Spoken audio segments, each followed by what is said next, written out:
Stop looking at me, stop looking at me.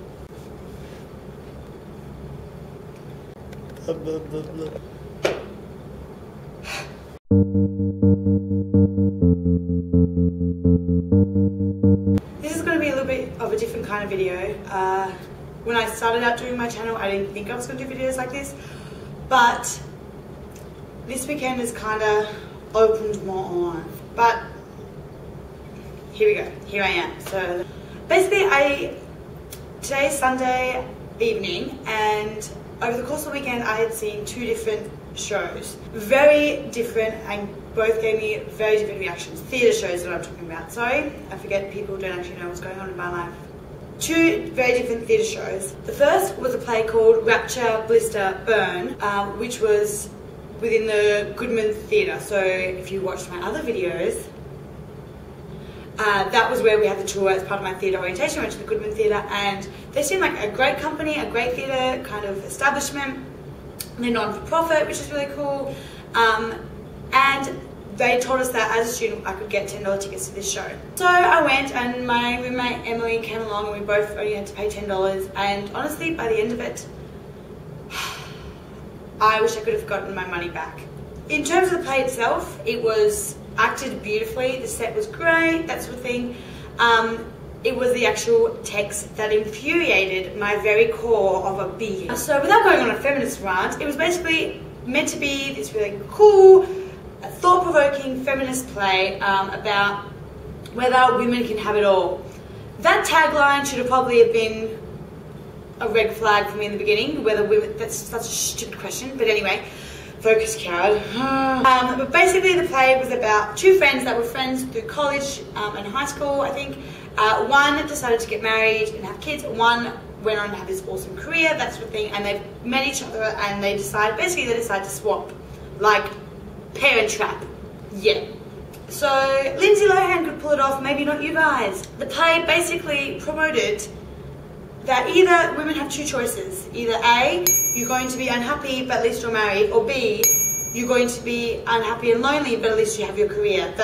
That either way, happiness is unattainable, and that in order to attract men, that we must in fact be weak and ask for their help, because men are hardwired to only be attracted to weak, helpless women. I am sorry, are you Kiara? So I thought this wasn't going to be a feminist rant, Kiara. I thought you were going to actually talk about the play and not about feminism. Yes. Basically, that infuriated me as well, and there was a whole bunch of other things, like this play didn't even pass the Bechdel test, didn't even mention the patriarchy at all. So then the next night, I was at a pre-gaming party, and we were having some drinks, and I was talking to my friend Rachel. Now Rachel is also from Australia, like I am, also a theatre acting major, and she is much more articulate and wise than I am, and she mentioned something that made me went like, duh, why this particular piece needed to be a play, basically. So what I mean by that is, it was straight naturalism, there was no playing with time or space, and theatre doesn't do that amazingly. It can do it well, but movies do it better, film does it better. And she brought up a great point, that this is why theatre is suffering, because we feel like we need to make theatre that is like film, that is naturalistic and believable, and you believe the people are real people and not actors. And yes, that is a part of theatre, and yes, there is space for that type of theatre in the theatre environment of things. But this is why we're struggling, because you can go to the movies and pay less to see that at your convenience. You can even download it for free, basically, if you really wanted to, and see that done a whole lot better than what you do see it on stage. And that got me thinking, then what is the point of theatre then?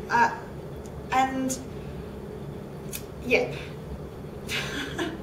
So we're going to get a bit personal here now, but about 6 months ago, one day I woke up with the realisation that maybe I don't want to be an actress, maybe I don't want to be an artist, maybe this is not actually for me. I lost all my belief in the power of art and the power of theatre and that sort of thing, and that really scared me. I basically spent my entire life like this. Theatre, acting, performance, theatre, acting, performance.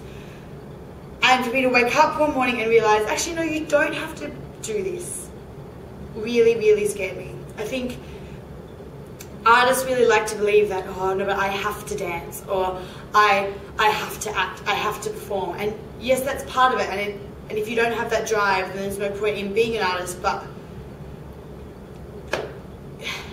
I think I realised that I actually didn't have to. This could just be something that I'm good at and enjoy, but might not necessarily be my career. Why did I travel halfway around the world to study acting? This is a good question. But basically, I then decided to take this opportunity to break out of the mould of what I'd been studying in and see if I can recapture my passion and figure out what I wanted to do with my life. Have I done that yet? No, but I'm hoping that I'll get there or make some realisation. I'm hoping. Is art really how I want to help people? Because I do know that I do want to help people, but I don't know how. And all these questions started fizzing around in my brain. As well as, the usual ones. Am I good enough? Am I motivated enough? Do I really want to try and sell myself to agents? Can I be bothered doing all that shit? I don't know. Wait a second. Rewind to last night. I had to go see another play. So this play, it was compulsory for me to go see. The tickets were paid for by Columbia. It was part of my playwriting class. And it was called Too Much Light Makes the Baby Go Blind. And I was really not excited about this, I'm going to be honest. I had gone out drinking excessively the night before. I was still hungover at 8 o'clock the night after. And the play, by the way, didn't start till 11:30 at night. Yep. And I remember thinking, and I even said this to people, I'm like, it's hard enough to capture a theatre audience as it is, when you see a show at 6 o'clock, let alone one 11:30 at night. I was very skeptical. I was like, this better be a good play, otherwise I'm going to fall asleep. I'm not happy about this. I had to travel a distance on the train, walk through the space in the dark. It was a bit of an ordeal. Theatre space is not what I thought it was going to be. I see the cast. The cast is not who I thought they were going to be.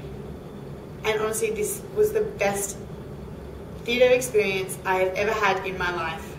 I've seen some great stuff, but this was fantastic. So if any of you who are from Chicago, you might know them. They're a theatre company called the Neo-Futurists. I'll put all links to their stuff below.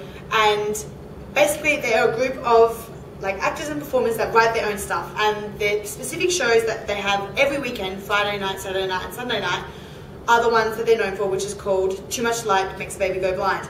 And basically what this is they have written themselves 30 different 2-minute plays. 30 plays, they each go for 2 minutes. And basically as soon as we walked into the space, it was a different vibe. It was this really kind of arty space, which I loved. It wasn't a clean, polished theatre. It was something really kind of nitty and gritty, which I loved. And we get there and we sit down. Actors come on and they get us to rise to sing the American anthem, but not in this, really fun and energetic way. And I was like, ooh, this is great. And then they start, and we have one of the actors coming up and talking to us as an actor, not as a character, but as an actor, being like, okay, so if you haven't been with us before, this is a different type of show. Basically, they explained that they will often break the fourth wall, which is as they were doing at that moment. They encourage audience participation. If you, at any point, you feel the impulse to walk on stage and do something, go for it. And in fact, this did actually happen in the show. I'll get to that in a second. And basically, they then let us know about how this all works, because if it wasn't for the audience, the show couldn't really be put on. So what happens is you get given a piece of paper which they call the menu. Piece of paper called the menu, and they have numbers 1 to 30 with all the different play titles in there. Some of them are really short, some of them are like a paragraph long. And when you walk into the space, hanging above the performance space is like a clothesline which has big A4 pieces of paper with the numbers 1 to 30 attached by pegs. So my camera died, so I had to go get a new battery. Thank you, camera, team player. Where was I? They had numbers 1 to 30 hanging on a clothesline on pieces of paper above the performance space. And they explained that what will happen is that they wanted us to look at the menu, pick a title that jumps out at us, makes us feel something, gets us excited, whatever, pick a number, and we're going to call out, and the first number that they hear when they say the word curtain, an actor will come up, run, jump, pull the piece of paper down, read out the title of the play. They'll set up for the play, they'll do the play. When it's finished, the actors will call curtain, and then it starts all over again. And we need to shout out the numbers that we want to hear. And on top of that, they only have 1 hour. So there's a clock on the back wall that's timing them. So from the moment the first play starts, they have 1 hour and it keeps them ticking. So basically, if we're a bit slack or not paying attention, they could only get through 5 pieces.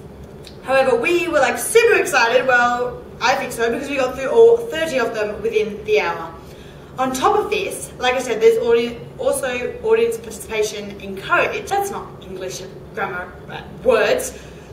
So they encouraged audience participation. And one of the pieces was, it had a really long title. It was something about the iPhone generation, depletion, something like that. And basically it was a girl saying, I'm going to make a sandwich. And then made a peanut butter and jelly sandwich on stage. Like as you would, at pace. And about halfway through, one of the audience members comes up and she's like, I've got to see what's going on with this sandwich. Like, do you mind if I have some? And she's like, yeah, okay. And gave her a bite, and then she went back down and sat in the audience, and the actor and her kind of like just talked about the sandwich and whether it was too much peanut butter or too much jelly or whatever. At first I kind of thought, is this planned? Like, is this part of it? But it wasn't. This audience member just kind of had the impulse. She wanted to try the sandwich, and to be honest, it did look delicious. But she just kind of walked down and tried it, and I loved that. I love that as an audience member, you can be like, I want to be a part of this, even if it's just for a second. And if it's involving free food, all the better. Furthermore, amongst the numbers, there was a piece of paper that said free bird. And at one point, someone shouted it out, and they picked up this guy, the guy that called it out, and they sat him on a chair that was up against the wall of the performance space, so like opposite the audience. They tied his hands to the chair, they put all these like there was a statue of an eagle and stuff, they put this all near him, they gave him headphones, and they played music for him. But then we didn't just sit there and like watch him, the show kept on going. They then called curtain and asked us to, and then we called out more numbers. And so for 5 minutes, he just sat there, listening along to this music while still being able to see what was going on, but could not hear anything. And I think that's such an awesome thing to experience, that you're in the show and you get pulled up. Other times, there were like plays that involve, one character was playing with Lego and talked about his experience as a child, and he asked another audience member to come up and play Lego with him, and he told that story to her, and it was fantastic. And you felt like a team, because you wanted to get through all 30. You wanted to see all 30 sketches, plays. Some of them were dance numbers, some of them there was no text at all, and it was great. I loved it. It covered I just loved it. It did very light, playful things. It did one whole piece which involved them describing in detail pizza and the deliciousness of pizza. Others talked about like gender stereotypes and gender identity. I can't tell you how much I loved this show. So if you are in Chicago, definitely go see them. If you are a theatre maker back home in Adelaide, this is a phenomenal idea. I think the Fringe would absolutely love it. I'm not saying that we should steal their setup, not that at all, but the idea that the audience dictates what they want to see, when they want to see it, participate when needed. I know this is some stuff like that back home, but this was fantastic, and I literally am so excited when I saw it. I've messaged Rachel and saying, if you, like, after the wasted $10 from the show before, you need to come see this. I'm like, it's absolutely amazing. They're a great company. I feel like they've been going on for a while because there is alumni, and they like rotate it. They also do workshops and classes if you want to kind of get into that sort of thing.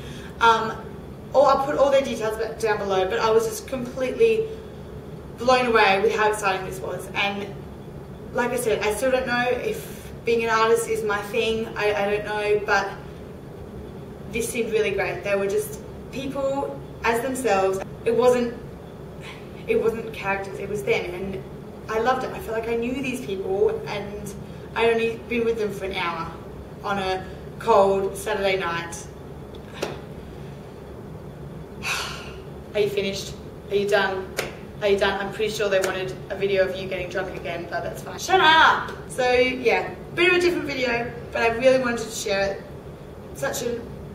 Yeah, loved it. All them feels, yeah, all the feelings happening right now. Okay, bye, bye, bye.